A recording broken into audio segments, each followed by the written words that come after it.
Le grand format de ce soir. Et connaissez-vous les Fab Labs, des ateliers pour bricoleurs en tout genre qui, moyennant une cotisation de 35 € environ, se retrouvent ensemble pour partager leur savoir-faire. Il en existe une centaine en France. Alors à quoi ressemblent ces laboratoires très conviviaux et transgénérationnels? Reportage Aurélia Guimin avec Claire-Marie Denis. Ça pèse lourd. C'est probablement bon pour la casse. Alexis, bon morceau. Ouais, ça va. Mais à leurs yeux, ces photocopieurs sont quasiment une prise de guerre. C'est un trésor, ça, pour vous? Ouais, c'est des ressources sympas. Ça s'exploite, ouais. Ouais, ça s'exploite. Exploiter, dans leur langage, ça veut dire récupérer, transformer ou encore innover. À Saint-Quentin en Yvelines, le Fab Lab s'anime plusieurs fois par semaine. Au début, on apprend, après on répare et ensuite on conçoit. Une sorte de laboratoire à idées comme il en existe plus d'une centaine en France. Moi, je suis expert en rien, moi. Touche à tout, bricoleurs d'un jour ou passionnés de nouvelles technologies, de nombreux Français échangent ainsi leur savoir-faire. Comme dans un immense atelier.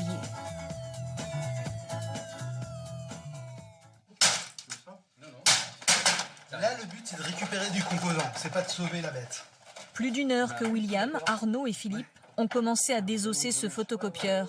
Ça peut se restituer en robot, un système de motorisation pour faire une robotique. On va continuer à démonter. Moteur, engrenage, même les vis, ils conservent tout ce qui peut donner vie à leurs idées ou à celles des autres. Dans cette pièce, des amateurs de robotique de tous les âges, qui souvent ne se connaissaient pas avant de se croiser ici.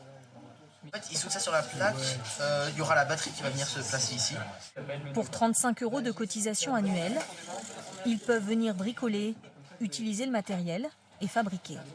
Avant de souder, on fait la petite vérification. Et là, il faut que je coupe. Après. Voilà. Donc tu dois me le mettre ici. Jamal vient ici avec son fils presque chaque semaine, avec l'objectif d'apprendre ensemble à faire eux-mêmes. Tu peux m'expliquer ce que tu es en train de faire, Nassim? Je suis en train de souder. Je suis en train de faire un réveil. Ça te donne des idées, toi? Bah, un peu. Si ça peut faire un réveil, ça peut faire aussi une montre, une horloge. Vous pourriez le faire avec lui, à la maison, tous les deux? Effectivement, on a ça à la maison, mais le Fab Lab, ça dégage quelque chose. C'est un lieu où on va rencontrer d'autres personnes, on va discuter sur pourquoi mettre tel composant à la place d'un autre. On est tous là pour partager, donc il faut en profiter. Électronicien en herbe, ingénieur, informaticien.